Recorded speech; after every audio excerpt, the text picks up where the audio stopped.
10 minute.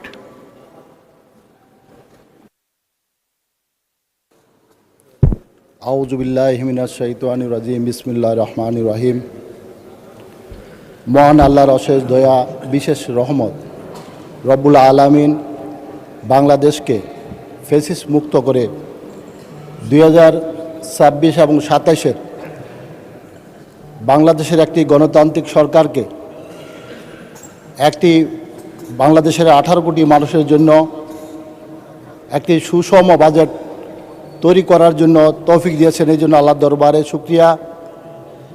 আমরা সবাই আল্লাহর দরবারে শুকরিয়া প্রকাশ করে বলি আলহামদুলিল্লাহ। মাননীয় স্পিকার, আমি একটা হাদিস বলতে চাই। হাদিসটা হচ্ছে, আল্লাহ রসুল বলছেন, আল্লাহ যদি কোনো শাসককে ভালোবাসেন তাহলে তার সাথী, তাকে একজন সৎ এবং সৎ উপদেশ দান করে এরকম ভালো মানুষকে তাকে সাথী বানিয়ে দেন। যখন শাসক কোনো ভুল করে তখন তার সেই সৎ সাথী তাকে তার ভুলটি ধরিয়ে দেন। আর যদি সে কোনো ভালো কাজ করে তাকে সেই ব্যাপারে উৎসাহ দান করেন। আর আল্লাহ যদি কোনো শাসককে অপছন্দ করেন তাহলে তার সাথে একদম খারাপ সাথীকে তুলে দেন। যখন শাসক ভুল করে সাথী চুপ থাকে যাতে শাসক আরও ভুল করতে পারে। আর যখন সে কোনো ভালো কাজ করে সে কাজের তাকে সে উৎসাহিত করে না। মাননীয় স্পিকার, 17 বছরের এই জাতি যে জগদ্দল পাথর বুকে বয়ে নিয়ে নির্মম শাসন ব্যবস্থার জাতাকলে পিষ্ট ছিল জাতি, তারপর বাংলাদেশের গণতান্ত্রিককামী জনতা, সর্বস্তরের মানুষ সেই স্বৈরশাসককে হটিয়ে একটি গণতান্ত্রিক পদ্ধতিতে আল্লাহর অশেষ রহমতে আমাদের একটি সুন্দর নির্বাচন দিয়েছেন। এবং সেই নির্বাচনে আমরা আমাদের সাথী হিসাবে আমাদের অপোজিশনকে আমরা সেই সৎ ব্যক্তিদের এবং ভালো মানুষদের হিসাবে আমরা বিবেচিত করি। এবং যার কারণে আজকের এই পার্লামেন্টে আমরা যখন কোনো ভুল করি তারা সাথে সাথে আমাদের সেই ভুলটাকে ধরিয়ে দেন। এরকম একজন ভালো মানুষের সাথী হিসাবে আমাদের সাথে মিশিয়ে দেওয়ার জন্য আল্লাহর দরবারে আমরা শুকরিয়া প্রকাশ করছি। মাননীয় স্পিকার, 2026-27-এর বাজেট অধিবেশনে আমাদের অর্থমন্ত্রী সাহেব যে সফল একটা বাজেট দিয়েছেন, একটা বিষয় আমরা এখনও অনেকে চিন্তা করি, অনেকে করছি না, যার কারণে সমালোচনা কোন দিক থেকে শুরু হবে সেটা অনেকে বুঝে উঠতে পারছি না। আর সেটি হচ্ছে কি, মাত্র 4 মাসের একটা সরকারকে আমরা দেখলাম কি প্রায় 9 লক্ষ কোটি টাকার একটি বাজেট এই মহাসংসদে বাংলাদেশের মানুষের ভাগ্য উন্নয়নের জন্য উপস্থাপন করা হয়েছে। মাননীয় স্পিকার, এই 4 মাসের যেই সরকার, সেই সরকার যে দুঃসাহসিক বাজেট এই দেশের জনগণকে ভালোবেসে এদেশের মানুষের কল্যাণের চিন্তা করে যে বাজেট দিয়েছেন, এই জন্য আমি মাননীয় প্রধানমন্ত্রী এবং অর্থমন্ত্রী সহ মন্ত্রিপরিষদের সকলকে আমি ধন্যবাদ জানাচ্ছি যে অল্প দিনের মধ্যে একটি সুন্দর বাজেট দেওয়ার জন্য। মাননীয় স্পিকার, আমি কয়েকদিন আগে আমি আমার বাড়িতে গিয়েছিলাম। আমার কাছে দুজন বৃদ্ধ মা আসলেন, এক বৃদ্ধ মা এবং তার এক মেয়ে নিয়ে আসলেন। আমি জিজ্ঞেস করলাম যে মা, আপনি কেন আসলেন? তখন বৃদ্ধ মা আমাকে বললেন যে বাবা, তিনি কেঁদে কেঁদে বলছেন যে বাবা, আমি শুনেছি তোমাদের এই সরকার, তোমরা ফ্যামিলি কার্ড দিবে। আমার একটা মেয়ে আছে, সে মেয়েটা পঙ্গু, প্যারালাইজড, সে বিছনা থেকে উঠতে পারে না। তার জন্য কি একটা ফ্যামিলি কার্ড দেওয়ার ব্যবস্থা করা যাবে বাবা? তখন আমি আমার সেই বৃদ্ধ মায়ের দিকে তাকিয়ে থাকলাম আর ভাবলাম যে মাননীয় প্রধানমন্ত্রী নির্বাচনের আগে এই অসহায় অসতিপর এই বৃদ্ধ মায়ের কথা চিন্তা করেই তিনি এই দেশের এই অসহায় মহিলাদের জন্য, তিনি বৃদ্ধ মায়ের জন্য তিনি ফ্যামিলি কার্ডের ব্যবস্থা করেছেন।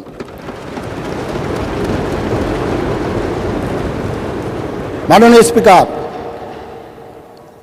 আমি এই পার্লামেন্টের প্রথম বাজেট অধিবেশনে, আমার জীবনের প্রথম বাজেট অধিবেশনের বক্তব্য, আমি জানি না আমার কোথায় থেকে শুরু করা উচিত আর কোথায় যা শেষ হওয়া উচিত। আমার সময় মাত্র 10 মিনিট। মাননীয় স্পিকার, আমাদের বন্ধুরা বলেছেন এই বাজেট একটা অস্বাভাবিক বাজেট, এত বড় বাজেট এই অল্প সময়ের মধ্যে কিভাবে এটা বাস্তবায়ন করা হবে। মাননীয় স্পিকার, আল্লাহ কোরআনে সূরা নাজমে বলেন,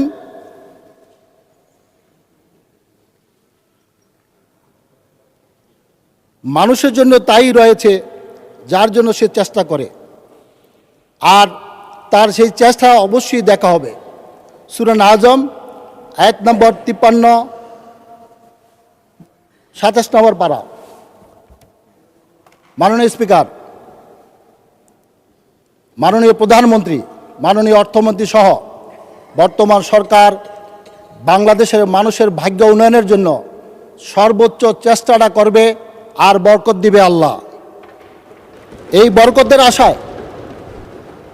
বরকতের আশায় আল্লাহর সাহায্য নিয়ে আমাদের এই প্রথম জাতীয়তাবাদী দলের এই সরকারের প্রথম এই বাজেট নিয়ে বাংলাদেশের মানুষকে নিয়ে পথ চলা।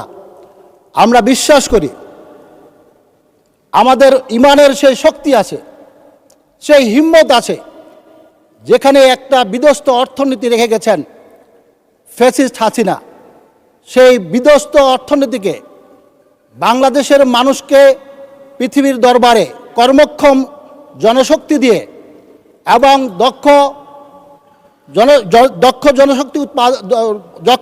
জনশক্তি দিয়ে আমরা এই বাজেট বাস্তবায়ন করে ইনশাআল্লাহ আমরা চেষ্টা করব এবং দেখাবো যে বাংলাদেশ জাতীয়তাবাদী দলের পক্ষেই সম্ভব একটা অসম্ভবকে সম্ভব করা।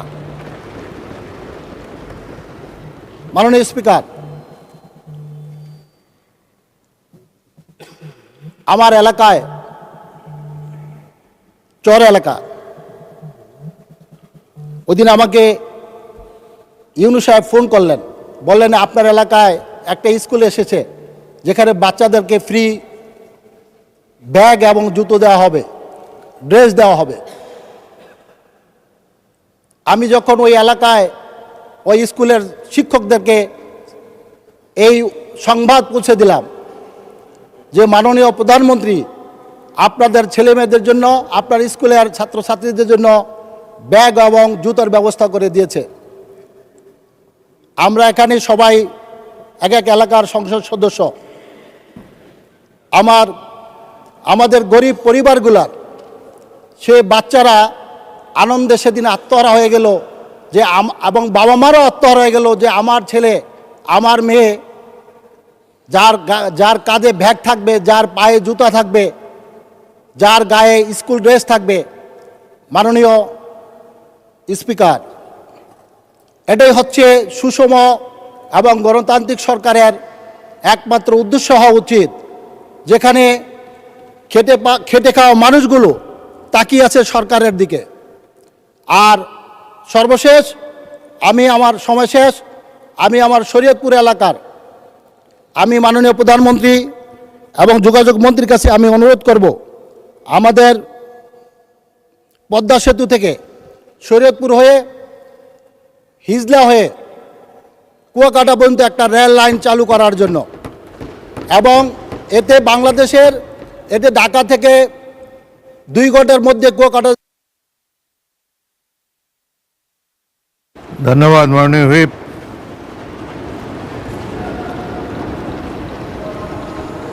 পয়েন্ট অফ অর্ডার, এটা কি ওনার বক্তব্যের উপরে কি বলেন? মাননীয় স্পিকার, আমাদের সম্মানিত হুইপ নুরুদ্দিন আহমেদ অপু বলেছেন সূরা নাজমের 53 নম্বর আয়াতে যেই কথাটি বলেছেন বিষয়টি এমন নয়। সঠিক হচ্ছে 53 নম্বর সূরা নাজম 39 নম্বর আয়াত আল্লাহ রাব্বুল আলামিন বলেছেন অল্লাইসা লিল ইনসানা ইল্লা মা আসা, মানুষ যা চেষ্টা করে সেটাই সে পায়।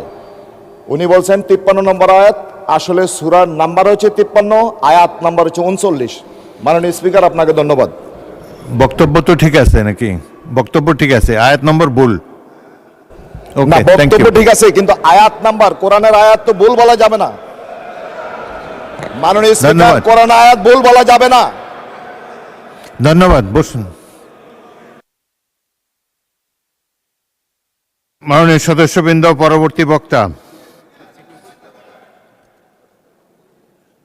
আচ্ছা, নুরুদ্দিন অপু বললেন। মাননীয় স্পিকার, আপনার মাধ্যমে আমার ভাইকে ধন্যবাদ জানাচ্ছি যে মাননীয় স্পিকার আমার সংসদ সদস্য ভাইকে ধন্যবাদ জানাচ্ছি এই বলে যে সে আমাকে ভুলটা ধরিয়ে দিলেন। থ্যাংক ইউ আপনাকে।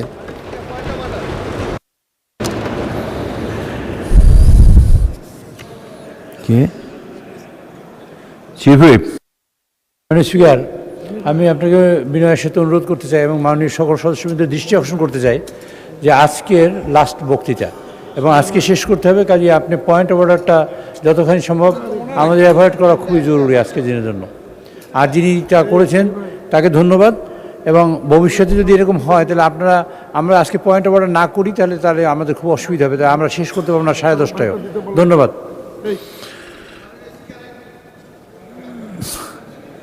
ভাই, এখানে আয়াত নিয়ে কথা হইতেছে, আপনিও আয়াত জানেন নাকি? আজকে বাদ দেন। এই চিফ হুইপ বললো যে আজকের পয়েন্ট অফ অর্ডার না দেওয়াই ভালো, বাজেট সেশন পরে আরও সময় পাবেন, বাজেটটা পাস হোক তারপরে আপনার টাইম বলবেনই আপনি। ওকে, গো হেড, বলুন। দেন মাইক দেন মুশারফ হোসেনকে। মাননীয় স্পিকার, আজকে প্রথম আলোতে একটা সংবাদ ছাপানো হয়েছে। আমি মনে করি এটা আমাদের মাননীয় সংসদ সদস্য, এই সংসদে যারা আছেন তাদের জন্য এই সংবাদটা খুব একটা স্বস্তির সংবাদ না। আমরা দেখেছি যে হতদরিদ্রদের জন্য আমাদের মাননীয় সংসদ সদস্যদেরকে একটা বরাদ্দ দেওয়া হয়, কিন্তু আমরা দেখেছি নড়াইল 2 আসনের সংসদ সদস্য জনাব আতাউর রহমান তার আপন মেয়ের নামে দিতে পারে, সে যদি অসহায় হয় তাকে দিতে পারে, এই ব্যাপারে আমাদের কোনো আপত্তি নাই। কিন্তু আমরা দেখেছি মাননীয় এমপি মহোদয় তার নিজের নামে এক জায়গায় বরাদ্দ দিয়েছে, আবার স্বামীর নামে আরেক জায়গায় বরাদ্দ দিয়েছে, অর্থাৎ একই লোকের নামে 2 জায়গায় বরাদ্দ দেওয়া হয়েছে। ধন্যবাদ। এই ব্যাপারে আমরা দৃষ্টি আকর্ষণ করি। খবরের কাগজের রিপোর্টের উপরে কোনো পয়েন্ট অফ অর্ডার হয় না, বসুন। ধন্যবাদ। পরবর্তী বক্তা মাননীয় প্রতিমন্ত্রী ফরহাদ হোসেন আজাদ, পঞ্চগড় 2, সময় 8 মিনিট।